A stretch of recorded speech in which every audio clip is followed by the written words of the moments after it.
Oggi vi faccio vedere come preparare Buta Kimchi Miso Ramen. Ramen con kimchi e maiale al miso in 20 minuti. Gli ingredienti sono gli spaghetti cinesi per il ramen, la salsa di soia, l'olio di sesamo, il mirin, il brodo granulare di alghe kombu, il brodo granulare di tonnetti essiccati, la pancetta cruda tagliata sottile, il kimchi, la cipolla novella, i cipollotti, l'uovo, l'aglio, lo zenzero, il miso, Doubanjiang, che sarebbe la salsa piccante a base di fave fermentate e peperoncino, il brodo granulare di pollo, il sesamo tostato e fili di peperoncino. Questa è la ricetta da una porzione. Abbiamo 45 g di cipolle novelle, va bene anche cipolle normali. Dopo averla tagliata a metà, le tagliamo in diagonale grossolanamente. Abbiamo 15 g di cipollotti. Dopo averli lavati, li tagliamo in diagonale grossolanamente e un po' di parte verde li mettiamo alla fine per dare il colore verde vivace. Quindi li tagliamo sottili in diagonale e li mettiamo separatamente. Prepariamo un quarto cucchiaino di zenzero grattugiato. Lo zenzero è un famoso ingrediente che ci scalda tantissimo il nostro corpo e se farete questo piatto in una giornata fredda e volete scaldarvi tantissimo, lo preparerete mezzo cucchiaino anziché un quarto cucchiaino. E prepariamo un quarto cucchiaino di aglio grattugiato. Abbiamo un uovo. Lo mettiamo nella ciotolina rompendo il guscio e lo sbattiamo e mettiamo da parte. Abbiamo 100 g di kimchi, che sarebbe il cavolo cinese fermentato e piccante. Questo kimchi l'ho fatto io a casa ed è buonissimo e sanissimo. Attacco il link della videoricetta di kimchi nella descrizione insieme a tutti gli ingredienti e le dosi di videoricetta di oggi. Abbiamo 50 g di pancetta cruda sottile tagliata larga 3 cm. Sulla sinistra sto preparando una pentola con l'acqua calda per bollire gli spaghetti cinesi dopo. E alla destra abbiamo una padella antiaderente abbastanza grande. Questa padella ha un diametro 28 cm. Accendiamo il fuoco al medio e mettiamo mezzo cucchiaino di olio di sesamo. Quando si è scaldata la padella, mettiamo le pancette e le sistemiamo in modo che ogni pezzo abbia un contatto diretto con la superficie di padella. Abbassiamo il fuoco al minimo e facciamo uscire più possibile il grasso dalla pancetta. Le giriamo appena cambiano il colore, così evitiamo di farle uscire il liquido dalla carne. Dopo un po' vedrete che esce tanto grasso.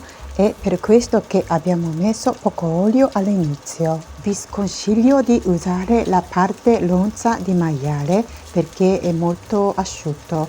Casomai la parte coppa potrebbe essere, ma la migliore parte per questa ricetta è la pancetta. Facciamo lo spazio e mettiamo il grattugiato di zenzero e di aglio. E un quarto cucchiaino di Doubanjiang, che sarebbe la salsa piccante a base di fave fermentate e peperoncino. È una salsa cinese che è famosissima anche in Giappone ed è una salsa fantastica. Oltre alla piccantezza può dare il sapore intenso e la sapidità profonda grazie a fave fermentate. Sempre con il fuoco al minimo. Con il grasso uscito dalla pancetta soffriggiamo lo zenzero e l'aglio e il doubanjiang.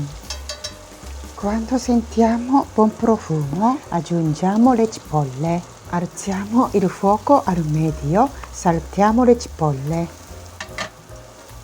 Dopo un po' aggiungiamo anche i cipollotti con la parte tagliati grossolanamente e li saltiamo. Aggiungiamo il kimchi. Questo kimchi è di 2 settimane da quando ho preparato ed è fermentato con il tempo quindi ha un sapore ancora di più profondo e leggermente aspro ed è ottimo anche per cuocere oltre che mangiarlo fresco. Mescoliamo tutto insieme e aggiungiamo un cucchiaio di mirin. Mescoliamo un po' e aggiungiamo 350 ml d'acqua. Quando si è scaldata mettiamo 20 g di Akamiso, che sarebbe il miso di colore medio scuro, e va bene anche il miso bianco. Lo sciogliamo bene. Aggiungiamo un cucchiaino di brodo granulare di pollo, un quarto cucchiaino di brodo granulare di tonnetti essiccati, un quarto cucchiaino di brodo granulare di alghe kombu, un cucchiaino di salsa di soia. Dopo averla mescolata bene, controlliamo la sapidità, perché la sapidità del miso e del kimchi cambiano, dipende da marca o la ricetta, quindi assaggiamo la zuppa e se vi sentite che è buona va bene, ma se vi sentite qualche mancanza aggiungerete un po' di miso o la salsa di soia. Spegniamo il fuoco della zuppa momentaneamente e mettiamo 100 g di spaghetti cinesi per il ramen nell'acqua bollente non salata, perché contengono già il sale negli spaghetti. Questi sono gli spaghetti che uso di solito per fare il ramen e li trovo in un negozio di alimentari orientali gestiti dai signori cinesi e di solito li cucino per 6 minuti o 6 minuti e mezzo. Li mescoliamo ogni tanto per evitare che si appiccicano tra di loro. Quando mancano circa 2 minuti per la fine cottura degli spaghetti, riaccendiamo la padella con la zuppa. Mettiamo i cipollotti parte verde tagliati sottili nella zuppa. La facciamo bollire bene con il fuoco vivace e mettiamo l'uovo sbattuto un po' alla volta creando il cerchio. Dopo 10 secondi spegniamo il fuoco della padella. Alla fine li ho cucinati gli spaghetti per 6 minuti e mezzo. Li scoliamo e li sgoccioliamo bene e li mettiamo nella ciotola per il ramen. E mettiamo questa meravigliosa zuppa sugli spaghetti senza lasciarla neanche un goccio. Alla fine aggiungiamo mezzo cucchiaino di olio di sesamo, va bene anche l'olio piccante, un po' di sesamo tostato e i fili di peperoncino quanto basta. Ecco, il nostro Butakimuchi miso ramen è pronto! Stavo preparando la videoricetta primaverile per pubblicare, invece in questi giorni è tornato il freddo quasi invernale, così ho fatto questa videoricetta di ramen che è uno dei miei passioni, grandi.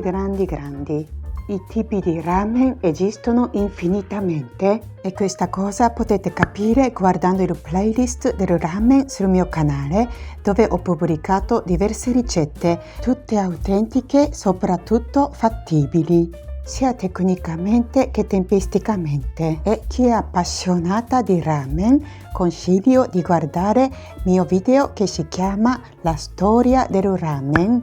In questo video sto spiegando la nascita di ramen in Giappone e come si è sviluppato e come si è diffuso con il tempo, nascendo i diversi caratteristici ramen ogni posto del Giappone. Chi vuole scoprire la storia di ramen, guardate questo video e attacco il link nella descrizione. Tornando al discorso della questa videoricetta di Butakimuchi miso ramen, è un tipo di ramen che è difficile da trovare se anche andiamo in Giappone. Ho mangiato il ramen molto simile a questo tanti anni fa a Tokyo in una giornata fredda in inverno. ed era talmente perfetto e buonissimo che mi ricordo come se fosse ieri e sono felicissima di averlo realizzato il ramen molto simile di quel ramen che mi è rimasto nel cuore e di poter condividere con voi questa ricetta. Vi faccio vedere come si mangia. Itadakimasu. Prendiamo i noodles con i bastoncini e li soffiamo per raffreddarli se è necessaria e li mettiamo nella bocca aspirando e facendo bel suono, godendo il gusto e la consistenza dei noodles che sono indossati, gustosissima zuppa dove si sente la bontà della pancetta, il kimchi e tantissimi altri ingredienti che hanno reso una zuppa così speciale e profonda. Le guarnizioni sono tutte buonissime, cucinate e cotte alla perfezione.